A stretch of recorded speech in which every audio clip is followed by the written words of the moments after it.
Welcome to The Difference Engine, the show for founders, investors, and tech innovators. Hello, Jonathan. Hey, Paul. What are we talking about? So today we'll analyse the aftermath of when categories collide and peer down our microscope to discover the unintended consequences of thinking small. But first, how is AI changing the design of every category blueprint? One of the key deliverables of any category design project is a blueprint. This is just the graphical representation of the category that you want the outside world to see. Every tech firm that we've dealt with's blueprint today has to address AI, especially if you're looking to raise funds or try and gain interest from the AI curious customers that are out there today. And almost everyone is AI curious. But you can't put lipstick on a pig. You cannot polish a turd, as they say. You're going to get found out sooner or later. So what do smart category designers do to latch onto the AI trend and make sure their offering is credible and differentiated? The blueprint, as you say, it's a graphical representation of the category. The issue is who owns it. And in our experience, it's typically owned by whoever owns product. And it's a bunch of people, though, right? That could be a number of people, yeah. I mean, the CTO, Chief Technology Officer, who should be in charge of horizon scanning at large organizations, a product officer, if there is one, or a head of product or product manager, especially, I think, in the more service-heavy and B2B2C companies where the products tend to be a hybrid of products and services. For instance, in meal delivery or in transformation consulting, those kind of areas. Right, and that's a newer title, this head of product, but it is a pretty apt one because, as we know, products are whole products. That means everything that's delivered to the customer. If you buy a car, it matters how that car is handed over to you, how you get the keys. It matters how it's serviced. The entirety of the offer is your product. So those head of products, those product managers are typically lower in the organization, but intimately connected with the blueprint. And the point is they've all got the same issue now.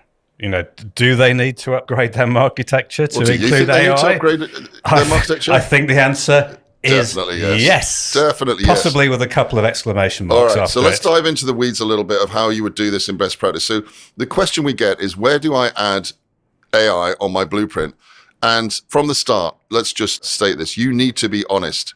It all comes back to how well your point of view and your category interacts with AI. You can't AI a product that inherently doesn't use AI in the middle of it. I've seen a lot of people try. A lot of people have been caught out. I just heard on the radio this morning somebody talking about an AI and security camera that stops people shoplifting. Great. It's a security camera. It isn't AI. So we've seen hundreds of blueprints and product offers over our decades in the business. Some of the worst ones are horrendous. This is typically where someone with not a lot of technical knowledge puts like a graphic piece of clip art on there. I'm really reminded a few years ago that every one of these presentations we saw had a little fluffy cloud on it, and they'll just go, there's the cloud. Yeah. They had no idea what it was, but they had to put on the cloud. And it's well worth going back to the IT crowd and having a look at the time when the manager comes in and they tell her that the internet is in a box on their desk. Yeah, the point here is you can't encapsulate a whole tech paradigm with some icon randomly put on the graphic. We've seen it though. So typically, you get this all-encompassing circle. It's got the two letters A and I. That'll do me. That's my blueprint. I mean, no, right? Otherwise, people put it off to one side, which is sort of an attempt to acknowledge there's something that you want to be relevant to, but it's not embedded in what you do. So it's a disastrous way to do this. The other way that I've seen people do this with new types of technology is feeding into the bottom, feeding into the top, literally dripping into the category blueprint. Then there was also the other sort of BS example, which were the layers. The layers. Remember those? The layer cakes. Yeah. Mobile layers, API layers. AR layers. That's right. Metaverse. Yeah, Good God. Metaverse. Embarrassing stuff, right? And open source too. That was another one which just chucked in. Yeah, and you can understand the reason why, right? Open source is a threat to lots of closed source customers. So you want to acknowledge it and make out as if your blueprint is entirely relevant to the open source community, whether or not that's the case. I think people just have to be honest. Let's talk about what AI is. There's a content and context thing going on here. AI is different to many of those tech trends, I think, because it's not just about what the software can achieve, but how it can achieve the goals. And that requires a lot more thinking through. Yeah, you need to consider that not every day will AI be the big new fluffy cloud thing. It's going to be embedded in every piece of software and in all work processes. So if we take that for granted, you need to consider when you're building your blueprint, how is it going to look with AI in it or without AI in it? And if your offering's got lots of AI in it, just assume that your customers know that and get back to the blackboard, the whiteboard, the Notion board, and conceive of your blueprint with the AI embedded in it, maybe not even specifically called out. We've seen some people making some quite good progress on this at the moment. I mean, we've seen the data-centric approach to depict the Gen AI data. So the data journey, right? It comes in, happens to be from Gen AI, doesn't have to be from Gen AI. And we've seen some good work around RAG, as they call it, retrieval augmented generation. Particularly, we were looking at some stuff this week on that because we were speaking to a large AI company about this very thing. And that is where the AI-enabled augmentation generation brings data in, and that might be a way forward because this properly depicts what we're talking about here, which is data flowing through a software stack. The problem with this is it's not particularly defensible because I think competitors are going to pick up on this approach. So again, within a matter of months or even weeks, when we start looking at these representations, they're all going to look the same. And what will happen is that people will dive into better. They'll stop moving the whole argument forward. So there's still work to be done on this. Yeah, I mean, this is really where people in the product department, if you will, or the guys with product responsibility can really differentiate themselves and show that they have got some really creative thinking. It's a time for product people to stand up and be creative. Please contact us, and we'd, of course, love to help work on your blueprint with you. But here's just a couple of maybe challenges that you might want to consider, right? Firstly, if your product is 100% AI, I don't mean a chip, I don't mean LLM, but it's the offer that you've got. Why don't you focus on the business outcomes and de-emphasize the mechanics? Nobody needs to see that you're connected to, Llama 3, Llama 5, GPT 4, 5, 6, 7, whatever. Those are implied, right? When I see that sort of stuff on a blueprint, I just think they're neeks. They're really try hard. Look, I promise I can connect to it. I don't really want to know that. I want to know what this category is going to do for me. In reality, that's going to be probably a minority of companies. So the reality is let's assume good intent here. People are going to have a product or service that's honestly AI assisted. And I think the key thing there is to avoid the bolt-on approach to blueprint. The clip-art approach to blueprints. Exactly. You need to thread in the AI inputs and the processes and the outputs all the way into your blueprint, so it really comes alive. And just bear in mind that AI is no longer a shiny new thing. Definitely not, right? Any overclaim is at best going to grow old pretty fast, isn't it? So assume that the buyers have the correct level of knowledge, or even credit them maybe to have a little bit more than they have today, because things are moving so quickly. And I think part of that is AI, because of the consumer-facing chatbots that we use. Everybody's experienced it. Everybody from your grandmother down to your kids have some experience of AI. Whereas with the cloud, you had to actually do something, switch off data centers, lift and shift, as they say. Yeah. It was, it was a very technical thing, and you could get away with, smoke, mirrors, and magic. But AI, people get it. But I think, and this is advice which applies to most category thinking. Think about your category maybe 3 years from now. Yeah. As much AI as, it's a state-of-the-art application and service. Imagine it as the absolutely perfectly normal.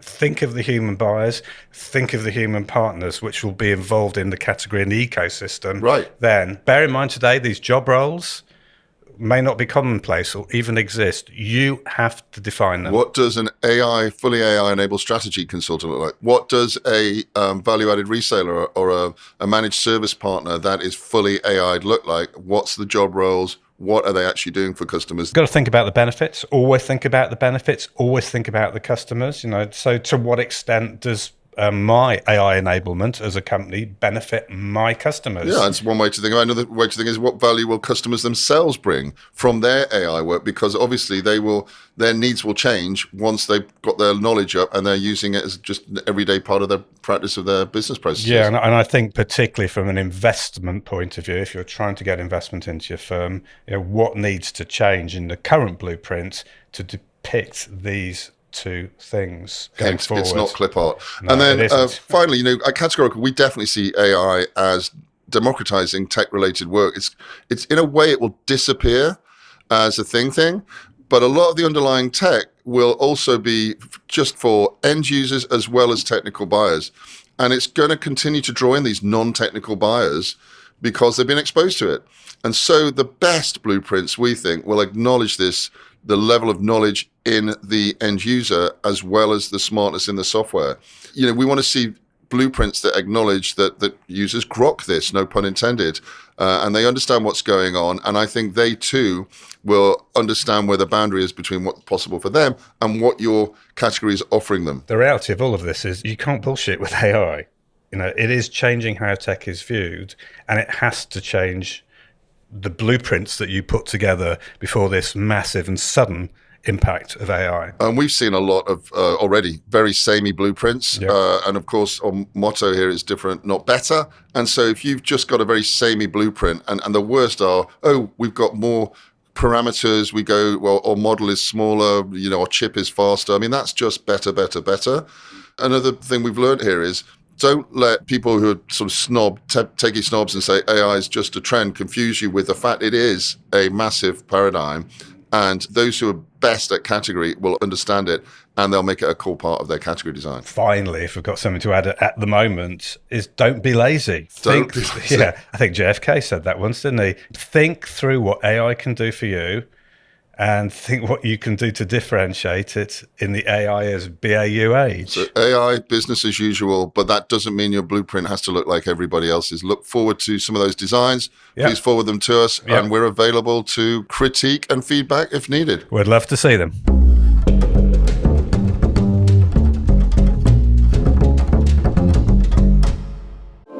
Are you still developing separate marketing plans for each of your different channels to market? Can you really sanction messages reaching the same customers from unconnected targets? Listen, it's now the AI age. Things need to change. Positive is a different sort of AI-powered agency. From our very beginning, we've integrated marketing communications from PR to events, social to paid ads. Working smarter means working integrated. Let us show you what a truly joined-up strategy could do for your tech business. Contact Positive today with an email to hello@positivemarketing.com. All right, next up, electric vehicles, EV.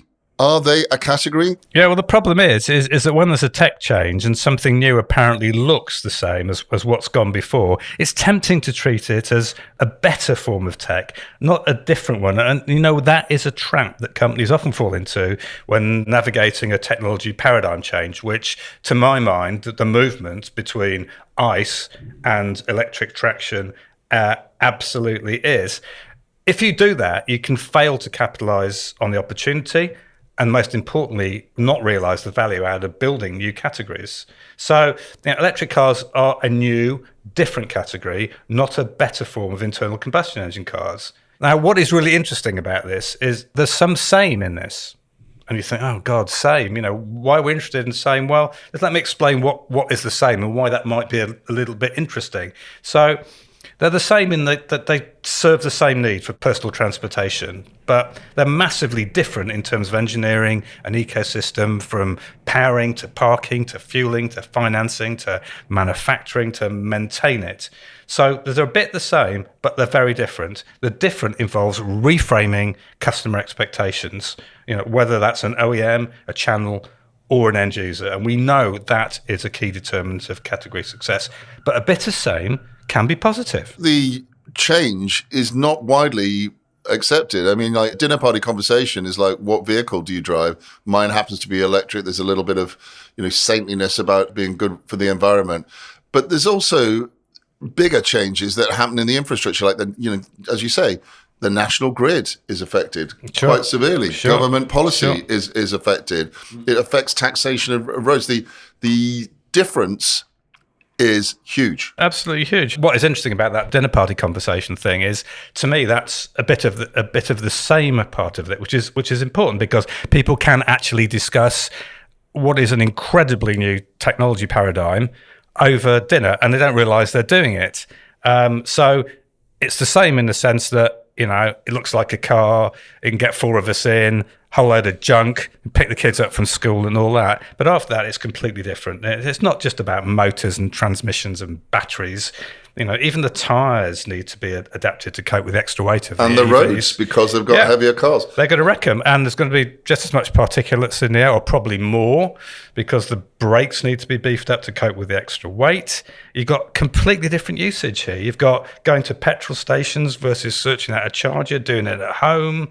You've got shorter versus longer refueling times, different support models. Most of the time when we're doing category, we're talking about software, right? That's the reality of most tech. But where you've got an ecosystem that is software based, what you're talking about changing are things like data center capacity or cybersecurity or the way that APIs interact with each other. We're now talking about real concrete, real world carbon based change. Yeah. Right down to providing enough grid power and enough outlets to overcome the range anxiety, which is one of the things that we have to reframe in the mind of the consumer. And it doesn't help because, already the rear guard has come into action, making big claims about EV range. Well, we've had this with ICE vehicles, false claims about emissions, false claims about, and so on and so on and so on. Absolutely. So, a lot of the characteristics of paradigm change have come into play here. The irony, perhaps, of EV, because it is a complex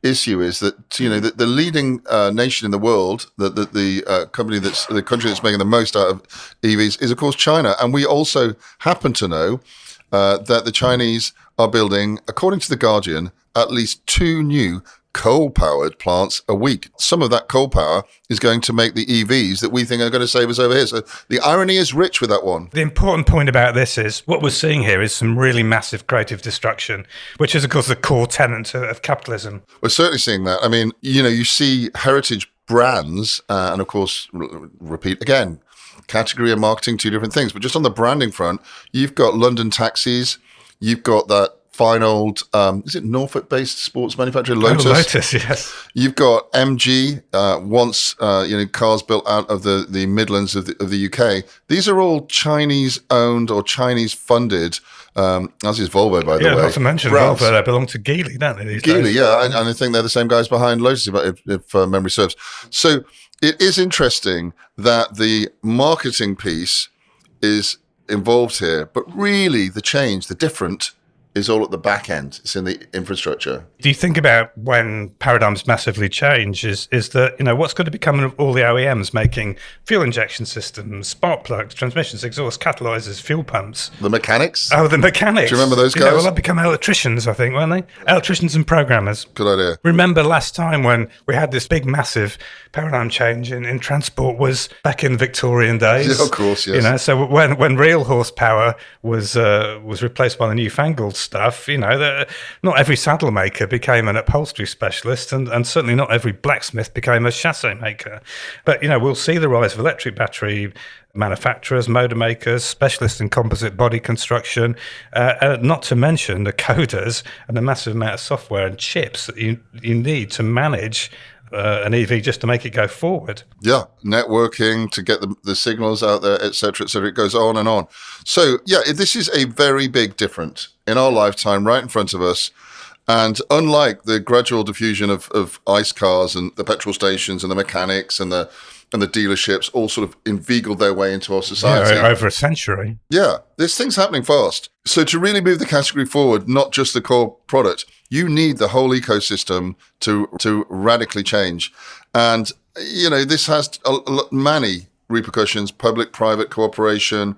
Economies need to readjust, as you say. People will lose jobs, people will gain jobs, rather like the AI revolution.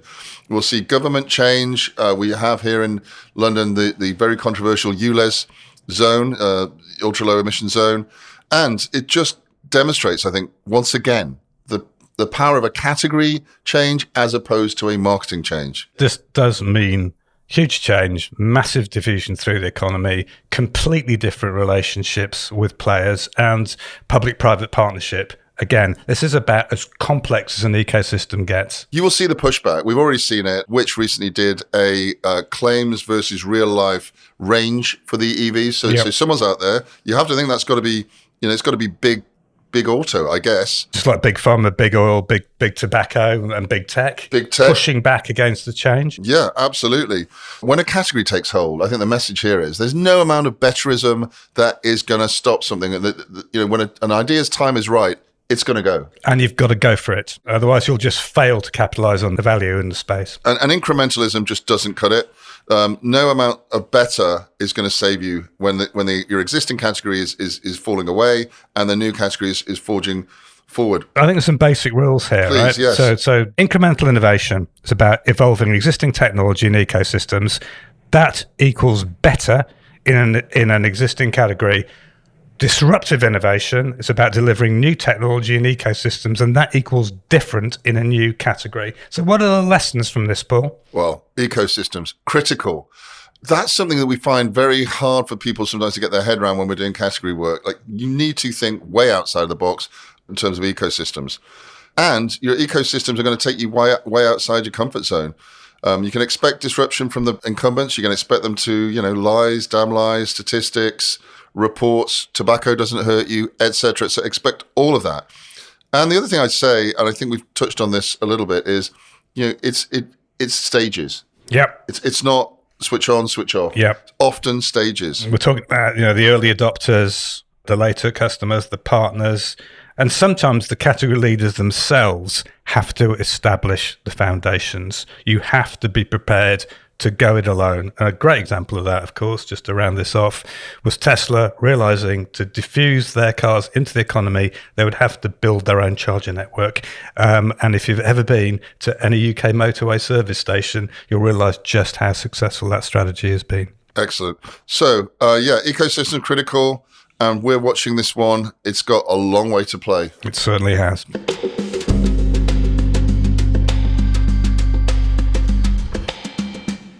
Right, so let's talk about the unintended consequences of thinking small. Everybody likes to think big, and you would have thought thinking small is safer, but actually we think that's not the case. No, thinking small is very, very risky in category. Don't do it. Yeah, I mean, how many times do you think, I didn't see that coming, or that's just not logical? I mean, these are... Or you must be mad. You must be mad. These are good thoughts in many cases. And when you find out that your competitor has not just announced this, it's only you that sees it, and you think, ooh, that is something fresh. It's a fresh point of view. That's good stuff, right? Remember, the whole point of strikes, which we've talked about over various episodes here, is that they come straight out of the blue and catch the competition completely unawares. Absolutely. And category designers are in the job of designing futures, right? Not slightly better versions of the present, but actual futures. And that means you cannot afford to react just to the moves of others. Wasn't there some lesson on this from recently from the film Oppenheimer? One of the characters in it, who managed to escape from the Nazis, had something to say about this. Oh, you're talking about Niels Bohr? Yeah. Let's be boring for a moment. Let's be boring. So BOHI. So Niels Bohr is the guy that came up with the idea of quantums and changed particle physics as we know it. It's from him that we get the phrase a quantum leap, which is when an electron moves from one orbit to another. So a Nobel Prize winning Danishman who literally said, predictions are hard, especially about the future. And I absolutely love that. It's something that, as throughout my career, I've come back to it as a thought, and it's true. Everyone can make predictions. A lot of people do make predictions. But there's also something else. You can create the future if you decide to. Right. So it's less about predicting the future and more about making it happen. Yeah, exactly. And I think one of the things that can diminish your chances of getting caught off guard by thinking big is to start thinking big from the start. So from the start of your category design, let's think about what isn't available, what could move the needle, what customers desperately want but are not being served with. Yeah, think about things in a different way, which is exactly what Bohr did to imagine the quantum leap. Millions of examples of this. And what we're saying, and we say this repeatedly, is category design is not a tactic. It's not something that you just bolt on because you're going to launch a product anyway. It's not something that you need to do in reaction to your competitors. It's because the strategy of the business is changing direction and you're going for a bright future. As we keep saying, and this is vitally important, avoid betterism. such as faster, more connections, more stringent compliance. It's easy to say, but how does it feel when you know you're on the right track? Because we've been through this quite a few times, and there comes a point on the category journey where it's settled down and you know you're on the right path. There's just no other way forward. I absolutely agree. And specifically in enterprise software, something that we deal with a lot, the stickiness that's there once I've got a product, and obviously we have a tech stack, like everyone has a tech stack. We're speaking on Squadcast, we use Google, we use several MarTech products to bring this to bring this podcast and all of our marketing activities out there. Moving us off one of those is incredibly hard. So, it was going to take an enormous amount of betterism to make us take one product down and replace it with another. Now, if you offer me something brand new I haven't thought about before, it helps me reframe my problem or recategorize what's possible. That I am in the market for. Yeah. But I'm not in the market for a little bit of incremental change. Cool. So another way to think about this is, does your imagined category support an existing segment at the moment? If it does, you're basically doing better. So scrap that and start again. Emotionally, what you're proposing should feel like a big leap, a leap into the unknown. A quantum leap. A quantum leap, indeed. If it feels like that, you're on the right track. Does it feel risky? Are you sort of worried it might all blow up in your face and fail? You're definitely on the right track if you're doing that. But as you learn to live with your category, you will think, does this really feel right? And you will know it feels right when you know there's a compelling argument behind it. And you can articulate that compelling argument over and over again. And when you do it, you feel more and more confident about it. And at that point, you know it's worth going for. Right. And so really, I guess summing up here, you want to go for not the next bounce of the ball, but several bounces of the ball. You want to avoid an if-then type logic and just reimagine the end goal. We see a lot, especially now in the AI boom, of more connections, better compliance, smaller footprint, incremental betterisms. And what really separates out those who can design compelling categories that last for a very long time and they can dominate is the complete quantum leap.